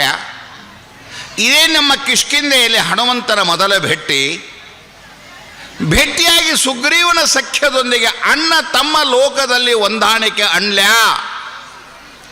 ಏನಪ್ಪಾ ಇಬ್ರು ಆಡಿನ ಮಲಿಯಂಗ ಜೋಡ ನಾವಿಬ್ಬರು ಅಗಲಿಸಬ್ಯಾಡ ಹಡೆದವ್ವ. ನಿಮ್ಮ ಮದರ್ಕಂಡವ್ರು ದೀಪಾವಳಿ ಒಳಗೆ ಹಾಡ್ತಿದ್ರು, ಆಡಿನ ಮಲಿಯಂಗ ಜೋಡ ನಾವಿಬ್ಬರು ಅಗಲಿಸಬ್ಯಾಡ ಹಡೆದವ್ವ, ಅಗಲಿಸಬ್ಯಾಡ ಹಡೆದವ್ವ. ಬೇಡ ಸಾಕಿನ್ನ, ಬರೀ ಅದನ್ನ ಶುರು ಮಾಡ. ಇವ್ರು ಹಂಗ ಇವರು ಶುರು ಮಾಡಿದಾರೆ ಅಂದ್ರೆ ಶುರು. ರಾವಣ ಮಲಗಿತ್ತು. ಎದೆ ಮೇಲೆ ಭಗವಂತ ಕೊಟ್ಟಂಥ ಲಿಂಗ, ಸುವರ್ಣದ ಕಾಯಿ, ಶಿವದಾರಿಗಳು, ಮುಂಗುರುಳುಗಳು ದಾರುಣವಾಗಿ ಬಿದ್ದಿತ್ತು. ರಾವಣ ಎದೆ ಮೇಲೆ ಕೇಳಿಸ್ಕೊತು ಮುಗುಳ್ನಗುಣ್ಣ ಕೋತ ರಾಮನಿಗಂದ, ರಾಮ ನನಗೆ ಜೀವದಾನ ಮಾಡುವೆಯ? ನನ್ನನ್ನು ಸೋತೆ ಎಂದು ಹಂಗಿಸುವೆಯ? ಗೊತ್ತಿರಲಿ ರಾಮ, ನಾನಿನಗೆ ಸೋತಿಲ್ಲ. ನಾನು ಯಾಕೆ ಈ ಸ್ಥಿತಿಗೆ ಬಂದೀನಿ ಅಂತಂದ್ರೆ, ನನ್ನ ತಮ್ಮ ನನ್ನ ಜೊತೆ ಇಲ್ಲದೆ ನಿನ್ನನ್ನು ಕೂಡಿದ ಅಂತ ಹೇಳಿ ನಾನು ಇವತ್ತು ನೆಲಕ ಬಿದ್ದೀನೋ. ನಿನ್ನ ಗೆಲುವು ನಿನ್ನಿಂದ ಅಲ್ಲ, ನಿನ್ನ ತಮ್ಮ ನಿನ್ನ ಜೊತೆಗಿರುವುದರಿಂದ. ಗಮನಿಸಿ ನೋಡಿ. ಅರ್ಥ ಆಯ್ತಾ ನಾನು ಹೇಳೋದು? ಅರ್ಥ ಆಯ್ತಾ? ನನ್ನ ತಮ್ಮ ನನ್ನನ್ನು ಬಿಟ್ಟು ಹೋದ, ಅದಕ್ಕಾಗಿ ನಿನ್ನ ಎದುರಿನಲ್ಲಿ ಅಂಗಾತ ಬಿದ್ದೀನಿ ಅಲ್ಲದೆ, ನನ್ನ ತಮ್ಮ ನನ್ನ ಹಿಂದಿದ್ರೆ ನೀನು ನನ್ನನ್ನು ಕೆಡುವುದು ಗೊತ್ತಕ್ಕಿತ್ತು. ಶಿವನ ಕೈಲಾಸವನ್ನು ಎತ್ತಿದವ ನಾನು, ನವಗ್ರಹಗಳನ್ನು ಕಾಲಿನಲ್ಲಿ ಮೆಟ್ಟಿದವ ನಾನು, ಸಪ್ತ ಸಮುದ್ರಗಳನ್ನು ನನ್ನ ಎದುರಿನಲ್ಲಿ ಹರಿ ಅಂದ್ರೆ ಹರಿಬೇಕು, ಬ್ಯಾಡಂದ್ರೆ ಬಿಡಬೇಕು ಅಂತ ಬಲಾಢ್ಯನಾದ ನನಗೆ ನೆಲಕ್ಕೆ ಬೀಳಬೇಕಾಗಿತ್ತು. ಅಂದರೆ ನನ್ನ ಬೆನ್ನು ಹಿಂದಿದ್ದವ ನನ್ನ ಕೈ ಕೊಟ್ಟ. ನಿನ್ನ ಬೆನ್ನು ಹಿಂದಿದ್ದವ ನಿನ್ನ ಬೆನ್ನು ಕಟ್ಟಿದ. ಅವನಿನ ಬೆನ್ನು ಕಟ್ಟಿದ ಅಂತ ನೀನು ರಾಮನಾದೇವೋ. ನಾನು ಇವತ್ತು ನೆಲಕ್ಕೆ ಬಿದ್ದಿದ್ದೇನೆ. ಗೆಲುವಿಗೆ ಒಕ್ಕಟ್ಟೇ ಬಲವಲ್ಲದೆ ಒಡಕು ಎಂದು ಗೆಲುವಿಗೆ ಬಲವಲ್ಲ. ರಾಮ, ನಿನ್ನ ರಾಜನೀತಿಯಲ್ಲಿ ಒಕ್ಕಟ್ಟನ್ನು ಕಂಡೆ, ನಮಸ್ಕಾರ, ಹೋಗಿ ಬರ್ತಾನೆ. ಎಂಥ ಮಾತಿದೆ ನೋಡಿ, ಯೋಚಿಸಿಕೊಂಡು ನೋಡಿ. ಒಂದು ಪಕ್ಷವನ್ನು ಕಟ್ತೀರಾ, ಒಂದು ದೇಶವನ್ನು ಕಟ್ತೀರಾ, ಒಂದು ಮನೆಯನ್ನು ಕಟ್ತೀರಾ. ಆ ಕಟ್ಟುವಿನಲ್ಲಿ ಒಕ್ಕಟ್ಟೇ ಬಲ. ಎಲ್ಲಿ ಒಕ್ಕಟ್ಟಿಲ್ಲ, ಎಲ್ಲಿ ವಿಶ್ವಾಸ ಇಲ್ಲ, ಎಲ್ಲಿ ಯಾರ ಜೊತೆಗೂ ಕೂಡ ಹೊಂದಾಣಿಕೆ ಇಲ್ಲ, ಎಂಥ ಬಲಾಢ್ಯನೂ ಕೂಡ ರಾವಣನಂತೆ ಮರಣವನ್ನಪ್ಪಕ್ಕಾಗುತ್ತೆ. ಅದಕ್ಕಾಗಿ ನನ್ನ ತಂದೆ ತಾಯಂದಿರೇ, ಒಕ್ಕಟ್ಟಾಗಿ ಇರುವುದನ್ನು ಕಲಿಯೋಣ. ಒಕ್ಕಟ್ಟು ಒಂದೋ 8 ಪಕ್ಷಿಗಳಿತ್ತು. ಒಂದಿನ ಹಾರ್ಕೋಂತ ಬಂದು ಯಾರೋ ಒಬ್ರು ಬಲೆ ಹಾಕಿದ್ದು. ಆ ಬಲೆ ಹಾಕಿ ಬಲೆಯ ಒಳಗಡೆ ಒಂದಿಷ್ಟು ಧಾನ್ಯಗಳನ್ನು ಹಾಕಿದ್ದ. ಪಕ್ಷಿಗಳು ಧಾನ್ಯವನ್ನು ನೋಡಿದು ಹಸಿವೆಯಿಂದ ಒಳಗೆ ಬಂದು ಕಾಳನ್ನು ತಿಂದು ಬೇಟೆಗಾರ ಪಕ್ಕದಲ್ಲಿ ಕೂತಿದ್ದ. ನೋಡ್ದ, ಎಲ್ಲ ಹಕ್ಕಿಗಳ ಒಳಗೆ ಸಿಕ್ಕು. ಹೇಗೋ ಈ ಬಲೆಯನ್ನು ನಾನು ಕಟ್ಟಿಬಿಡಬೇಕು ಅಂತ ಹೇಳಿ ತನ್ನಿರುವ ದಾರವನ್ನು ಹೀಗೆ ಜಗ್ಗಿ ಆ ಬಲೆಯನ್ನು ಬಿಗು ಮಾಡ್ದ. ಗೊತ್ತಾಯಿತು ಹಕ್ಕಿಗಳಿಗೆ ನಾವು ಬಲೆಯಲ್ಲಿ ಬಿದ್ದಿದ್ದೇವೆ. ಎಲ್ಲ ಹಕ್ಕಿಗಳು ಅಳಾಕ್ ಶುರು ಮಾಡಿ, ಬಲೆ ಬಿದ್ದೀವಿ, ನಮ್ಮ ಗತಿ ಏನು ಅಂತ ಹೇಳಿ ಅಳ್ಳಿಕ್ಕೆ ಶುರು ಮಾಡೋದು. ಅದರ ಒಂದು ಹಿರಿಯ ಹಕ್ಕಿ ಇತ್ತು. ನೋಡು, ಅತ್ತರಿಗೆ ಜೀವನ ಆಗೋದಿಲ್ಲ, ಯಾರಪ್ಪ ಯಾರು ಕಣ್ಣೀರು ಒರೆಸೋರು? ನಾನೂ ಬಲೆಯೊಳಗಿದ್ದೇನೆ, ನೀನೂ ಬಲೆಯೊಳಗಿದ್ದೇನೆ. ಯಾರು ಉಪದೇಶ ಮಾಡೋರು? ಅಳುವುದರಿಂದ ಕೆಲಸ ಇಲ್ಲ. ನಾನೊಂದು ಮಾತು ಹೇಳ್ತೇನೆ, ನಾನು ಹೇಳಿದಂಗೆ ನೀವು ಕೇಳಬೇಕು ಅಂದಾಗ ಏನು ಹೇಳ್ತೀವಿ ಹೇಳಂತಂದರು. ನಾನು 1 2 3 ಅಂತೇನೆ, ನೀವು ಚಕ್ಕನ ಒಂದೇ ಸವಣೆ ಒಮ್ಮೆಗೆ ಹಾರಿಬಿಟ್ರಿ ಅಂತಂದರೆ ಮುಂದಾಗೋದನ್ನು ನಾನು ಡೈರೆಕ್ಷನ್ ಕೊಡ್ತೇನೆ ಅಂದರು. 10-20 ಹಕ್ಷಿಗಳು, ಒಂದು ನೈಲಾನ್ ಬಲೆ, ಒಂದು ಗ್ರಾಮ್ ಕೂಡ ತೂಕ ಇರೋದಿಲ್ಲ, ಅದು ಹಿಡಿದು ಹಾಕಿಬಿಟ್ಟಿತ್ತು. 1 2 3 ಅಂದ್ಕೊಳ್ಳಿ ಪಕ್ಕನ ಎಲ್ಲ ಪಕ್ಷಿಗಳು ಹಾರಿಬಿಟ್ಟು ಬಲೆ ಅವತರ ಗೂಡನ ಹಾರಿ ಹೋಗಿಬಿಡ್ತು. ಬೇಡ ಕೂತ್ಕೊಂಡು ನೋಡ್ಲಿಕ್ಕೆ ಶುರು ಮಾಡ್ದ. ಬಲೆ ಹೋಯ್ತೋ. ಒಕ್ಕಟ್ಟೇ ಬಲ. ಯಾವ ಗ್ರಾಮದಲ್ಲಿ ಒಕ್ಕಟ್ಟಿರುತ್ತೆ, ಯಾವ ಗ್ರಾಮದಲ್ಲಿ ಹಿರಿಯರಿಗೂ ತರುಣರಿಗೂ ವಿಶ್ವಾಸ ಇರುತ್ತೆ, ಯಾವ ಗ್ರಾಮದಲ್ಲಿ ಮಾಡಿದ ಮಕ್ಕಳ ಜೊತೆಗೆ ಸಹಜವಾದಂಥ ನೀತಿ ಪಾಠ ಇರುತ್ತೆ, ಆ ಗ್ರಾಮ ಏನಾಗುತ್ತೆ ಅಂದರೆ ಕಸಬಾ ಲಿಂಗಸೂರಿನಂಥ ಉತ್ತಮ ಜಾತ್ರೆ ಮಾಡುತ್ತೆ, ಹೆಲಿಕಾಪ್ಟರ್ನಿಂದ ಪುಷ್ಪ ಹಾರಿಸುತ್ತೆ. ಯಾರಪ್ಪ ಲೋಕದೊಳಗೆ ಒಕ್ಕಟ್ಟೇ ಬಲ? ಹನುಮನ, ವಾನರರ, ರಾಮನ, ಲಕ್ಷ್ಮಣನ ಆ ಮಹಾನ್ ಯೋಧ ಕಲೆಯನ್ನು ನೋಡಿದಾಗ ಅಲ್ಲಿ ತಿಳಿದು ಬರುವುದು ಯಾರೂ ಕೂಡ ಸಣ್ಣವರಲ್ಲ. ಇದನ್ನೆಲ್ಲ ಗಟ್ಟಿಯಾಗಿ ಇಟ್ಕೊಳ್ರಿ. ಯಾರೂ ಕೂಡ ವಿಶ್ವಯುದ್ಧದಲ್ಲಿ, ಜೀವನದ ಬದುಕಿನ ಯುದ್ಧದಲ್ಲಿ ಯಾರು ಸಣ್ಣವರಲ್ಲ. ಸಣ್ಣ ಮಂಗಗಳು ಕೂಡ ಸಮುದ್ರಕ್ಕೆ ಸೇತುವೆ ಕಟ್ಟುವಾಗ, ಸಣ್ಣ ಪಕ್ಷಿಗಳು, ಒಂದು ಅಣಿಲು ಕೂಡ ಸೇತುವೆಯನ್ನು ಕಟ್ಟುವಾಗ ಬಾಯೊಳಗಿಟ್ಕೊಂಡು ಬಂದು ಒಂದಿಷ್ಟು ಉಸುಕುಗಳನ್ನು, ಒಂದು ಸಣ್ಣ ಹರಡುಗಳನ್ನು ತಂದು ಹಾಕಿದಾಗ ಸೇತುವೆಯಾಗಿ ಶ್ರೀಲಂಕೆಗೆ ಅವನು ಹೋದನೇ ಹೊರತು ಅವೇನು ಮಾಡ್ಯಾನ ಅಂತ ಅಂದಿದ್ರೆ ಸೇತುವೆ ಕಟ್ಟಕ್ಕಾಕಿತ್ತೇನು? ಒಬ್ಬರು ನಾಯಕರಾಗಬೇಕಲ್ಲ, ನೀವೊಬ್ಬರು ನಾಯಕರಾಗಬೇಕಲ್ಲ, ಲೋಕವನ್ನು ಸದೃಢ ಮಾಡಬೇಕಲ್ಲ, ದೇಶಕ್ಕೆ ಭವಿಷ್ಯ ಕೊಡಬೇಕಲ್ಲ. ಯಾರೂ ಕೂಡ ಯಾರನ್ನು ಉಪೇಕ್ಷೆ ಮಾಡಬೇಡಿ. ಒಬ್ಬ ಸಣ್ಣ ವ್ಯಕ್ತಿಯೂ ಕೂಡ ಅವನಲ್ಲಿ ಒಂದು ಒಳ್ಳೆಯ ಗುಣ ಇರುತ್ತೆ. ಒಂದು ದಿವಸ ಒಂದು ಬಣಮಿಗೆ ಬೆಂಕಿ ಇಟ್ಟು, ದೊಡ್ಡ ಬಣಮಿ, ನೆಲ್ಲು ಹುಲ್ಲಿನ ಬಣಮಿ. ನಿನ್ನೊಂದು ಇಲ್ಲಿ ರೋಡ್ನಾಗ ಅಪ್ಗಳು, ನಿನ್ನೊಂದು ರೋಡ್ನಾಗ ಇಲ್ಲಿ ಫೈರ್ ಆಗಿತ್ತು, ನೋಡಿರಲ್ಲ ಅಲ್ಲೊಂದು ಬೆಂಕಿ ಹತ್ತಿ, ದೊಡ್ಡ ಬಣಮಿ ಬೆಂಕಿ ಎತ್ಬಿಟ್ಟು, ಟ್ರ್ಯಾಕ್ಟರ್ದು ಅದೇನೋ ವೈರ್ ಸರ್ಕ್ಯೂಟ್ ಆಗಿತ್ತು. ಪಾಪ ಎಷ್ಟು ಕಷ್ಟ ಪಾಪ. ಸುಮ್ಮನೆ ಪರಮಾತ್ಮ ಅವ್ರಿಗೆ ಪ್ರಾಣಕ್ಕೆ ಏನು ಮಾಡಿಲ್ಲ, ಅದೇ ಒಂದು ದೊಡ್ಡ ಪುಣ್ಯ ನಮ್ಗೆ. ಅದು ಕುಪ್ಪೆ ಭೀಮರಾಯನ ಕೃಪೆ ಅಂತ ತಿಳ್ಕೋಬೇಕು. ಅದು ಉರಿದದ್ದು ನೋಡಿದರೆ ಅದು ದೊಡ್ಡ ಘಾತ ಆಗಿ ಹೋಗಿಬಿಡುವಂಥದ್ದು.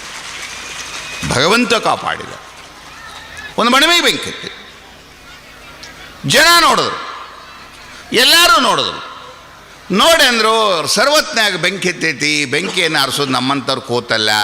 ಹಳ್ಳಿಗಳಿಗೆ ಅಗ್ನಿಶಾಮಕ ದಳಗಳು ಯಾವಾಗ ಬರ್ತಾವೆ ಆಕತ್ತೇನು, ಬರೋದ್ರಾಗ ಸುಟ್ಟ ಹೊಕ್ಕತಿ ಅಂಥೇಳಿ ಎಲ್ಲರೂ ತಮ್ಮ ಕದ ಹಾಕ್ಕೊಂಡು ಮಲ್ಕೊಂಡ್ರು. ಅಲ್ಲೊಂದು ಒಂದು ಸಣ್ಣದೊಂದು ಗುಬ್ಬಿತ್ತು. ಆ ಗುಬ್ಬಿ ಏನು ಮಾಡ್ತಿತ್ತು ಅಂತಂದರೆ, ಆ ಬೆಂಕಿ ಹತ್ತಿದ ಬಣಮೆಯನ್ನು ನೋಡ್ತು. ಓಹೋ, ಆಕಳುಗಳು ತಿನ್ನೋ ಹುಲ್ಲು ಸುಟ್ಟು ಹೋಗ್ತಾ ಇದೆ, ನಾನು ಏನಾದರೂ ಒಂದು ಮಾಡಬೇಕಲ್ಲ ಅಂತ ಯೋಚನೆ ಮಾಡ್ತು. ಆ ಕಡೆಗೆ ಒಂದು ಸಣ್ಣ ಕೆರೆ ಇತ್ತು. ಆ ಕೆರೆಯಲ್ಲಿ ಹೋಗಿ ಬಾಯಾಗ ನೀರು ತಗೋತಿತ್ತು. ನೀರು ತಗೊಂಡು ಬಂದು ಹೀಗೆ ಬಂದೆ ಆ ಬೆಂಕಿ ಮೇಲೆ ಹಾಕ್ತಿತ್ತು. ಮತ್ತೆ ಹಾರೋಕ್ಕಿತ್ತು, ನೀರು ತರ್ತಿತ್ತು, ಮತ್ತೆ ಹಾಕ್ತಿತ್ತು. ಹಿಂಗೆ ನಡೆದಿತ್ತು. ಅದೇ ಪಕ್ಕದ ಒಂದು ಗಿಡದ ಮೇಲೆ ಒಂದು ಕಾಯಿಗೆ ಕೂತಿತ್ತು. ಆ ಕಾಯಿಗೆ ಅಂತ, ಗೋಬೆ,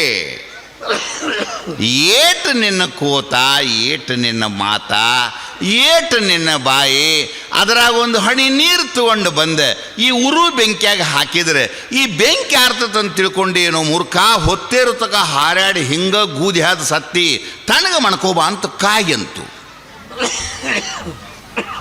ಗುಬ್ಬಿ ಒಂದು ಮಾತು, ಕಾಗೆಪ್ಪ, ನನ್ನ ಸಣ್ಣ ಬಾಯಾಗ ಒಂದು ಹನಿ ನೀರು ತಂದು ಈ ಬೆಂಕಿಯಾಗ ಹಾಕಿದ್ರೆ ಬೆಂಕಿ ಆರುವುದಿಲ್ಲ ಅನ್ನೋದು ನನಗೂ ಗೊತ್ತದ ಕಾಗೆಪ್ಪ. ಆದ್ರೆ ಒಂದು ಗೊತ್ತಿರಲಿ, ಮುಂದೊಂದು ದೊಡ್ಡ ಬಣವಿ ಸುಟ್ಟು, ಬಣವಿ ಸುಡುವಾಗ ಊರು ಜನ ಆಗಲಿ ಅಲ್ಲಿರುವಂಥ ಎಲ್ಲರಾಗಲಿ ಗಪ್ಪಣ ಮಾಡ್ಕೊಂಡಿದ್ರು. ಒಂದು ಗುಬ್ಬಿ ಮಾತ್ರ ಹೊತ್ತೇರು ತನಕ ಆರಿಸಲಿಕ್ಕೆ ಪ್ರಯತ್ನ ಮಾಡ್ತು ಅಂತ ಇತಿಹಾಸದೊಳಗೆ ನನ್ನ ಹೆಸರು ಬರ್ತದೆ.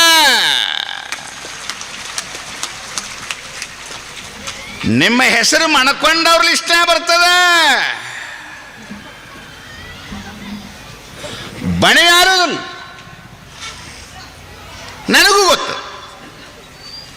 ಆದರೆ ಒಂದು ಗೊತ್ತಿರಲಿ, ನನ್ನ ಹೆಸರು ಊರಿಗೆ ಕಷ್ಟ ಬಂದಾಗ ತನ್ನ ಬಾಯೊಳಗಿಂದ ನೀರು ತಂದ ಆರಿಸಲಿಕ್ಕೆ ಪ್ರಯತ್ನ ಮಾಡಿದ ಗುಬ್ಬಿಗೆ ಧನ್ಯವಾದ ಅಂತ ಮುಂದಿನ ಸಂತತಿ ಹೇಳ್ತತೆ ಹೊರತು ಮಣ್ಕೊಂಡಂಥ ಪಾಪಿ ಅಂತ ಹೇಳೋದಿಲ್ಲ. ನೀ ಮಣ್ಕೊಳ್ಳೋಗಿ ಹೋಗೋ ಅಂತ ನೀರು ತರಕ್ಕೆ ಹೋದ. ಹಾಗೆ ಈ ಮಹಾನ್ ಕಾರ್ಯಗಳು. ಕುಪ್ಪೆ ಭೀಮರಾಯನ ರಥೋತ್ಸವದ ಯಾತ್ರೆ ಅಂದರೆ ಒಂದು ಸಣ್ಣ ಸಣ್ಣ ಕೆಲಸಗಳು ಕೂಡ ಅತ್ಯಮೂಲ್ಯದವ. ನಾಳೆ ಹೆಲಿಕಾಪ್ಟರ್ನಿಂದ ಹೂ ಬೀಳೋದು ಏನು ಸಾಮಾನ್ಯ ಕೆಲಸ, ಏನು ಸಾಮಾನ್ಯ ಕೆಲಸ ಏನು? ಈ ಊರಿಗೆ ಈ ಜಿಲ್ಲೆಯ ಸುತ್ತ ನೆರೆ ಜಿಲ್ಲೆಯ ಜನ ಬರೋದು. ನನ್ನ ಅಂದಾಜು ಪ್ರಕಾರ, ಬುದ್ಧಿವಂತರು ಮಾತನಾಡುವ ಪ್ರಕಾರ, ಒಂದು 50,000 ಜನ ಸೇರ್ತಾರೆ. ತಗಡು ಕಚ್ಚಿದ್ರು ನಿನ್ನಾಳೆ ತಂದೆ ನಾವು ಸೇವಾ ಮಾಡ್ತೀವಿ ಅಂತ ಹೇಳಿದ್ರು. ಅವರು ಈ ಗುಬ್ಬಿ ಲಿಸ್ಟ್ನಾಗಿದ್ದವು. ಸಣ್ಣ ಹುಡುಗರು ಹೆಣ್ಣು ಹುಡುಗರು ಬಂದಿದ್ದು, ಎಷ್ಟೋ ಹುಡುಗರು ಸಣ್ಣ ಹುಡುಗರು ಬಂದಿದ್ದು.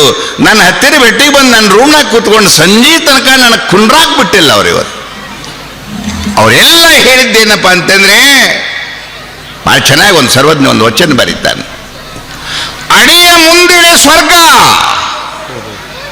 ಅಡಿ ಅಂದ್ರೆ ಒಂದು ಸ್ಟೆಪ್. ಈ ಅಡಿಯ ಮುಂದಿನ ಸ್ವರ್ಗ, ಅಡಿಯ ಹಿಂದಿನ ನರಕ. ಒಂದಡಿಗೆ ಅಶ್ವಮೇಧದ ಫಲವಕ್ಕೂ ಗುರು ಕಾರ್ಯದಳು ಮಡಿಯಲೇಬೇಕು ಸರ್ವಜ್ಞ. ನೋಡು ಮಾತು ಹಂಗೆ ಬರೀತಾನೆ. ಇದು ನನ್ನ ಕಡೆಯಿಂದ ಆಗೋದಿಲ್ಲ. ಅದು ಅಪ್ಪಗಳು ಹೇಳಿದ್ರೆ ಗೊತ್ತಾಗ್ತ.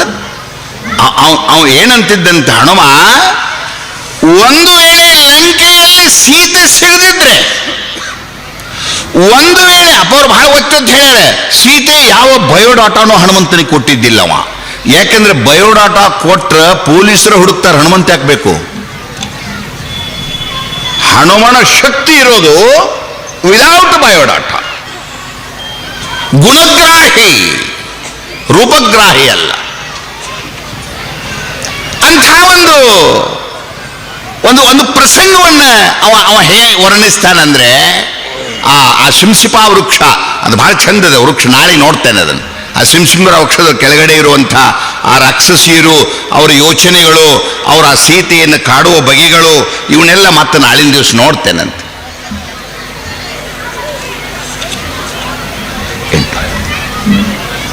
ಹಸುವಾಗೈತೆ ಅಂತಂಗಿ ಅವ್ರು ಬಿಡಂತಾರೆ, ಬಿಡ್ಲೋ ಏನಟ್ ಹೇಳು.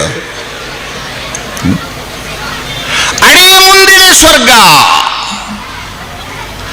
ಅಂದ್ರೆ ದೇವ ಕಾರ್ಯವನ್ನು ಒಂದು ಸಾರಿ ನಾನು ಮಾಡಬೇಕು ಅಂತಂದ್ರೆ ಹನುಮನು ತನ್ನ ಬಲವನ್ನು, ತನ್ನ ಬುದ್ಧಿಯನ್ನು, ತನ್ನ ಯೋಗ್ಯತೆಯನ್ನು ಎಲ್ಲಿ ನೋಡಿದಲ್ಲಿ ಕಡ ತನ್ನ ವಿಚಕ್ಷಣ ಮತಿಯಿಂದ ಇವಳು ಸೀತೆ ಹೌದು, ಇವಳು ಸೀತೆ ಅಲ್ಲ ಅನ್ನೋದನ್ನು ಗಮನಿಸಿಕೊಂಡು ಸೀತೆಯ ಆ ಸಂಶೋಧನೆಯಲ್ಲಿ, ಆ ಸೀತೆಯ ಅನ್ವೇಷಣೆಯಲ್ಲಿ ಹೇಗೆ ತೊಡಗಿ ಕೊನೆಗೂ ಸೀತೆಯನ್ನು ಅಶೋಕವನದಲ್ಲಿ ಕಂಡನೋ, ಹಾಗೆ ನಾಳೆಯ ಜಾತ್ರೆಯ ಆ ಕೊನೆಯ ಸಮಾರಂಭದೊಳಗೆ ನಮ್ಮ ಲಿಂಗಸೂರಿನ ಈ ಎಲ್ಲ ಯುವಕರು ಹನುಮನ ಅವತಾರವನ್ನು ತಾಳಬೇಕು. ಯಾರು ಉಂಡ್ರು, ಯಾರಿಗೆ ತ್ರಾಸಾತು, ಯಾರಿಗೆ ನಿರಡಿಕೆಗಿದೆ, ಯಾರಿಗೆ ಏನಾದರೂ ತೊಂದರೆ ಐತೇನೋ, ಅವ್ರ ಗಾಡಿ ಬಿಡಕ್ಕೆ ಜಾಗ ಐತಿಲ್ಲೋ ಅಂತ ಹನುಮ ಹೇಗೆ ಲಂಕೆಯಲ್ಲಿ ಸೀತೆಯನ್ನು ಹುಡುಕ್ತಿದ್ನೋ, ಹಾಗೆ ಬಂದ ಜನರ ಅತಿಥಿಗಳಲ್ಲಿ ದೇವನನ್ನು ಕಂಡು ಹುಡುಕುವುದೇ ಹನುಮ ಕಾರ್ಯ ಅಂತ ನಮ್ಮ ಊರಿನ ಯುವಕರು ತಿಳ್ಕೋಬೇಕಾಗ್ತದೆ. ಸೇವೆ ಮಾಡಿ, ಸೇವೆಗೆ ಭಗವಂತ ಒಲಿತಾನೆ. ಸೇವೆಯಿಂದಲೇ ಪರಮಾತ್ಮನ ಒಲುಮೆ ಸಾಧ್ಯ. ಎಲ್ಲಿ ಸೇವೆ ಇಲ್ಲ ಅಲ್ಲಿ ಪರಮಾತ್ಮನ ಒಲುಮೆ ಇಲ್ಲ. ಸೇವೆಗಾಗಿ ಸನ್ನದ್ಧರಾದಂಥ ಕಸ್ಬಾಲಿಂಗಸೂರಿನ ಈ ಮಹಾನ್ ಜನತೆ, ನಾನು ಒಂದನೇ ದಿವಸ ನೋಡಿದರೆ, ಒಂದನೇ ದಿವಸ ಇರುವಂಥ ಗದ್ದಲ, ಅಲ್ಲಿರೋ ವಾಹನಗಳ ಗದ್ದಲ ಅದೆಲ್ಲ ಬರೋದು ನೋಡಿದರೆ ನಾ ಅಡ್ರೆಸ್ ತಪ್ಪು ಬಂದಂಗಾಗೈತಿ ಅಂತ ತಿಳ್ಕೊಂಡಿದ್ದೆ. ಆದರೆ ಮರುದಿನ ಅದಕ್ಕಿಂತ ಚೆನ್ನಾಗಾಯ್ತು. ಇವತ್ತಂತೂ ಸ್ವರ್ಗಲೋಕದ ಅಲಕಾ ಪರ್ವತವನ್ನು ನೋಡಿದಂಗೆ ಆಗ್ತದೆ. ಎತ್ತ ನೋಡಿದತ್ತಂತೂ ಮಹಾನ್ ಜನತೆ ಭಕ್ತಸ್ತೋಮ ಆನಂದವಾಗಿ ಕೂತೀರಿ, ಆನಂದವಾಗಿ ಭಗವಂತನ ನಾಮಕೀರ್ತನೆಯನ್ನು ಕೇಳ್ತೀರಿ, ಆನಂದವಾಗಿ ಸಂಗೀತಗಾರೊಬ್ಬರು ಉತ್ತಮೋತ್ತಮವಾದಂಥ ಮಹಾನುಭಾವ ಸಂಗೀತದ ತಜ್ಞ ನಮ್ಮ ಜೊತೆ ವೇದಿಕೆ ಮೇಲೆ ಬಂದಾನೆ. ಇವತ್ತೇನು ನಮ್ಮ ಮಲ್ಲಯ್ಯಪ್ಪರಂತೂ ದೇವರು ಬಂದು ಹೋಗ್ತೋ ಏನೋ, ಏನು ಪ್ರವಚನ. ಒಂದ್ಸಲ ಚಪ್ಪಾಳೆ ಹಾಕ್ರಪ್ಪ ಅವರಿಗೆ, ಸನ್ನಿಧಾನದಲ್ಲಿ ಅವ್ರು ಕೂತಾರ. ಏನು ಮಹಾನುಭಾವರು ಇಂಥ ಯುವಕರು, ಇಂಥ ಮಹಾನ್ ಪಂಡಿತರು. ಆ ಪೋಳಿಗೆ ಆರಾಮಿದ್ದಿದ್ದಿಲ್ಲ. ಅಪ್ಪಗಳಿಗೆ ನಾನು ಯಪ್ಪ ಶೀತ ಆಗೈತೇನು ಅಂತ ಪಟಕನ ನಡುವಿನ ಡಾಕ್ಟ್ರಿಗೆ ಫೋನ್ ಮಾಡಿದೆ. ಯಪ್ಪ ಮತ್ತೆ ನನ್ನ ಬಲಗೈ ಮುರಿದಂಗೆ ಆಗ್ಯದ, ಅಪ್ಪಗಳಿಗೆ ಯಾಕೋ ಸ್ವಲ್ಪ ಶೀತ ಆಗ್ಯದ ಅಂದ ತಕ್ಷಣ ನಡುವಿನ ಮಣಿ ಸಾಹೇಬ್ರ ಅಂದರು, ಅಕಸ್ಮಾತ್ ಯಮ ನಿಮ್ಮ ಆ ಪಂಚವಟಿ ಮಗ್ಗಲ್ದಾಗ ಅಡ್ಡಾಡಿದ್ರೆ ನಾವು ಕಾಲು ಕಡುತ್ತನ ಯೋಚನೆ ಮಾಡಬೇಡ ಬಾಣಿ ಆ ಕಡೆ ಅಂತಂದ್ರೆ ಅವರು. ನಮಗೆ ಗುಳಿಗೆ ತೊಗೊಂಡು ಬಂದರು. ಹೊತ್ತಿಗೆ ಎಲ್ಲಾನ ಯೋಚನೆ ಮಾಡುವಂಥ ಯುವ ಮಿತ್ರರು ಬಂದು ಭೇಟಿ ಆಗ್ತಾರೆ. ಎಲ್ಲ ನೋಡ್ರಿಪ್ಪ, ನೀವೊಂದು ಸ್ವಲ್ಪ ನಿಂತಿರಲ್ಲ ತಮ್ಮ, ಅದೊಂದು ಸ್ವಲ್ಪ ನಾಳೆಗೆ ನೀವು ಅದನ್ನು ಬಿಟ್ಟು ಬಿಡ್ರಿಪ್ಪ, ನಿಲ್ಬಾರ್ದು, ಸುಮ್ಮನೆ ಕೂಡಬೇಕು. ನೀವೆಲ್ಲ ಕೂತ್ಕೊಂಡು ಬರುವಂಥ ಜನರಿಗೆ ಅನುಕೂಲತೆ ಮಾಡಿಕೊಡ್ಬೇಕು. ನನ್ನ ಎಲ್ಲ ಯುವ ಮಿತ್ರರಿಗೆ ನನ್ನ ಕಿವಿಮಾತು ಏನಪ್ಪ ಅಂತಂದರೆ, ಇದು ಒಬ್ಬರು ಮಾಡೋ ಕೆಲಸ ಅಲ್ಲ, ಇದು ಸಣ್ಣ ಜಾತ್ರೆ ಅಲ್ಲ. ನಾನು ಕಂಡಂತೆ ಈ ಜಿಲ್ಲೆಯಲ್ಲೇ ಅತ್ಯಂತ ದೊಡ್ಡ ಜಾತ್ರೆ ಯಾವುದು ಅಂದರೆ ಕಸವಾಲಿಂಗ ಸೂರ್ಯನ ಜಾತ್ರೆ ಅಂತ ಕೈ ಎತ್ತಿ ಹೇಳುವಂಗಾಗಿದೆ. ಅಸಂಖ್ಯಾತ ಭಕ್ತಸ್ಥೋಮ್ ಬರ್ತದೆ. ಸನ್ನಿಧಿಯವರು ಪಾಪ ಒಂದು ಕ್ಷಣವೂ ಬಿಡುವಿಲ್ಲದೆ ಕೆಲಸ ಮಾಡಕತ್ತಾರೆ. ವ್ಯವಸಾಯಾತ್ಮಿಕ ಬುದ್ಧಿ ರೇಖೆ ಕುರುನಂದನ ಬಹುಶಾಖಾನಾಂ ಹೆಣಂತಶ್ಯ ಬುದ್ಧಯೋ ವ್ಯವಸಾಯನಾಂ. ಹನುಮನ ಕಥೆಯನ್ನು ಮತ್ತೆ ನಾಳಿನ ದಿವಸ ನೋಡೋಣ ಅಂತ ಹೇಳ್ತಾ ಎಲ್ಲರಿಗೆ ನಮಸ್ಕಾರ.